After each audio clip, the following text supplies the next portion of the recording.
Let's cut back to the press club where Prashant Bhushan and Yogendra Yadav right now holding a press conference. Listen in. इस मते को, इस प्रस्ताव को मंजूरी दे दी है और तालियां बजवा दी और हाथ खड़े कर लिए। वो 167 लोग कौन हैं? उन्होंने कब साइन किए हैं? किसने साइन करवाए हैं? ये बात किसी को स्पष्ट नहीं की। और हमारी मांग थी कि इस अति गंभीर मुद्दे पे सारा देश देख रहा है, सारा संगठन देख रहा है, जिस पे सारे देश की राजनीति की, विश्व की राजनीति की और संगठन की विषय टिका हुआ है, उस पे पूरे खुले मन से और पूरे लोकतांत्रिक ढंग से ये मीटिंग कंडक्ट की जाए ताकि लोगों के सामने जो स्पष्ट जो बात है वो सामने आ सके। दुख के साथ कहना पड़ रहा है कि वो स्टैंडर्ड मेंटेन नहीं किए गए, उल्टा उसके बिल्कुल विपरीत एक पूरे एकाधिकार के नजरिए से, जैसे किसी को बोलने का हक ही नहीं है, लोकतंत्र का गला घोंटा गया, विरोधीवाद को बोलने नहीं दिया गया और जिसने बोलने की कोशिश की उसके साथ दुर्व्यवहार किया गया। मेरा मन बहुत दुखी हुआ।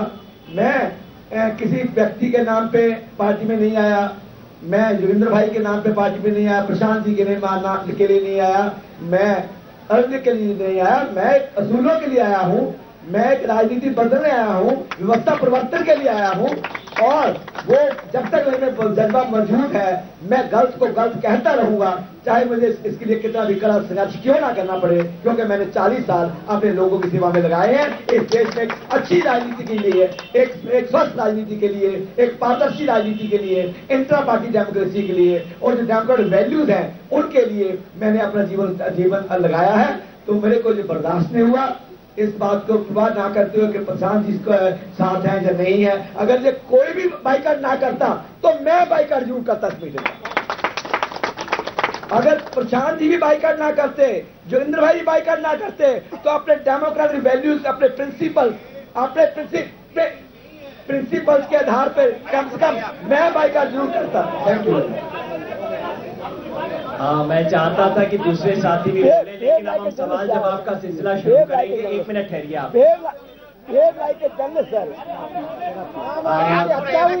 मैं आपको एक तो मैं पार्टी के वॉलंटियर से रिक्वेस्ट करूंगा कि ये एक प्रेस मीट है, हम केवल उनकी बात पे फोकस करें, मीडिया वाले साथियों के लिए है।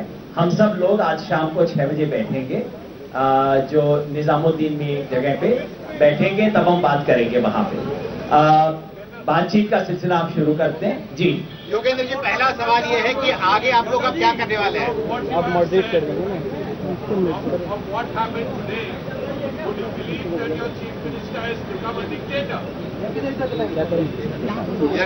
जिसको कहिए। Yes, you see, well, yes, I have been telling him this, that he has dictatorial tendencies and he needs to curb those. But unfortunately, instead of curbing those tendencies, what he has displayed today is that he is willing to use his dictatorial powers or whatever he considers to be within the party in order to very ruthlessly stifle any dissent and ruthlessly stop any discussion or opposition to what he wants. So unfortunately, with great regret, I am having to say that I failed in my attempt to try and curb his dictatorial tendencies, and unfortunately they have now taken even a more ugly form. एक इधर से जी, एक क्या आप लोग सब लोग ये जानना चाहते हैं कि आप लोग अगला कदम क्या करने वाले हैं? क्या आप एक प्राइमरी मेंबर की तरह इस पार्टी में रहेंगे या आप इस पार्टी को छोड़ने की योजना बना रहे हैं? पार्टी सच बात तो ये है कि हमारे बाकी साथियों ने तो स्क्रिप्ट तैयार कर रखी थी, आज तो स्पष्ट हो गया उनके पास तो पूरी स्क्रिप्ट थी, हमारे पास कोई ऐसी स्क्रिप्ट नहीं थी।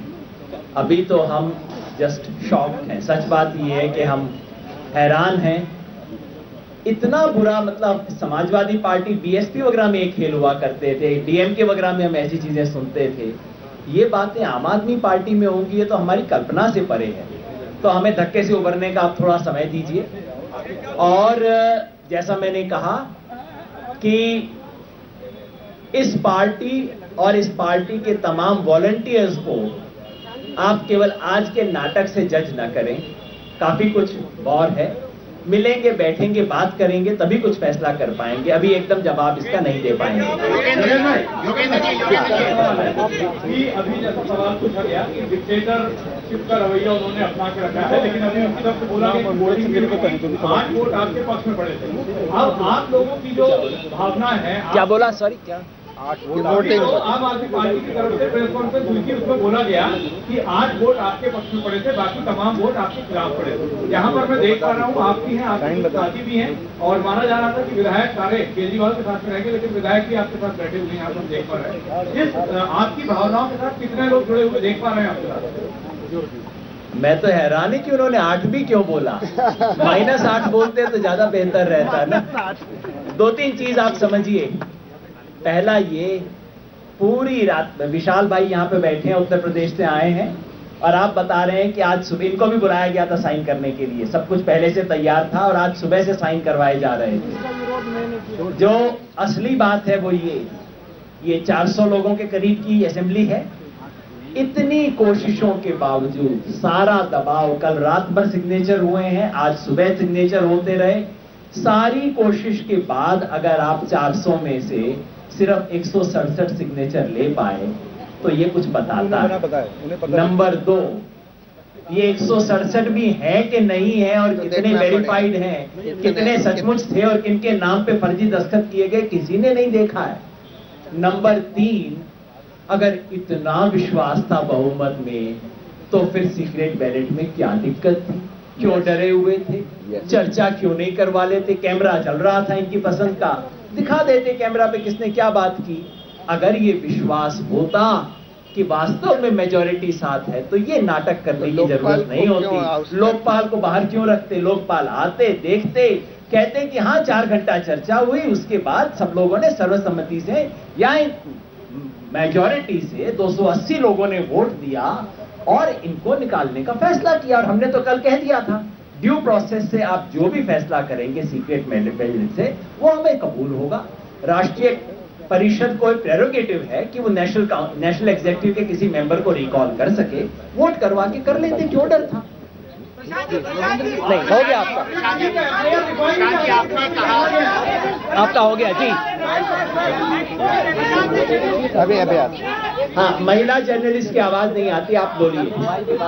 मेरा सवाल आपसे ये है कि आपने पार्टी के मेंबर अभी बोला था कि ना तोड़ेंगे और जोड़ के रहेंगे, लेकिन आप इस पार्टी में रहेंगे, आपकी पार्टी सारा काम किया जा रहा लगातार, इस पार्टी में रहेंगे, आप इस पार्टी के लिए क्या कर सकते हैं? ऐसी क्या रणनीति आप करना चाहेंगे? वही सवाल हमने पहले भी अभी उसका उत्तर दिया है। ये बात सही है कि सुधरने और सुधारने की कोशिशों को आज बहुत भारी धक्का लगा है। इतना न्यूनतम भी हो जाता कि वोट तो हो जाता, सीक्रेट बैलेट हो जाता, 280 क्यों 320 वोट हमारे खिलाफ चले जाते ना, क्या दिक्कत थी?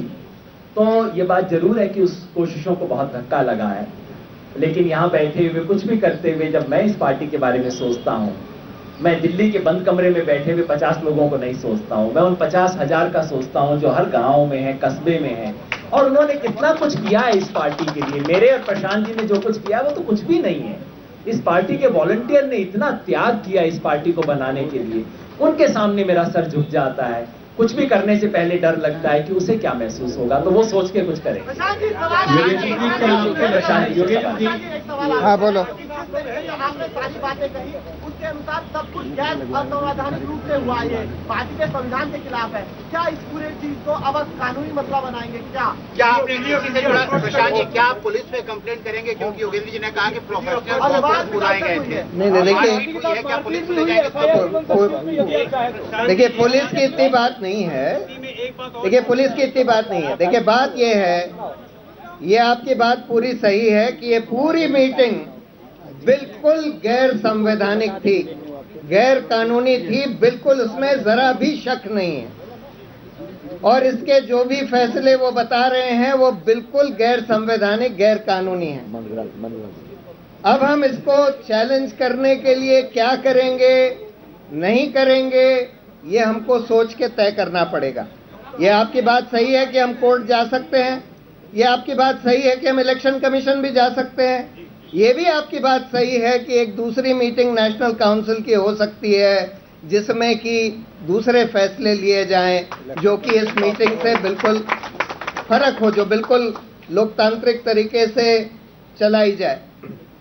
वो सारे ऑप्शंस ओपन हैं, लेकिन क्या हम करेंगे क्या नहीं करेंगे ये सोच के आपस में बैठ के फिर तय करेंगे। दो और सवाल। केजरीवाल जी एक जबरदस्त ट्रूथ पॉलिटिशियन साबित हुए और उन्होंने आप जैसे एलिमेंट्स को निकाल बाहर किया जो एक असहमति की आवाज थी, और आप अब सड़क पर खड़े हुए हैं और आम आदमी पार्टी अलग खड़ी हो गई है। हम इस देश में राजनीति की परिभाषा बदलने आए थे, और जब आए थे तो हमने कहा था कि ये संसद से बड़ी सड़क होती है। सड़क पे खड़ा रहना तो बहुत नाज की बात है सर हमारे लिए।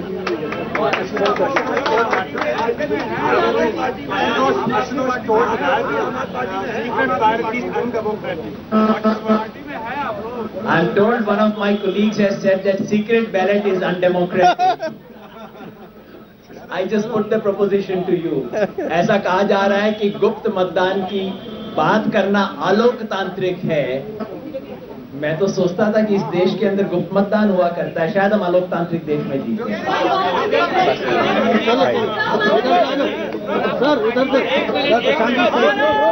बहुत बहुत शुक्रिया। Prashant Bhushan, Yogendra Yadav laying down what they perceive were the bare facts on their ouster from the National Executive for people by a resolution that was passed, were removed from the National Executive Anand Kumar, Ajit Jha, Prashant Bhushan and Yogendra Yadav.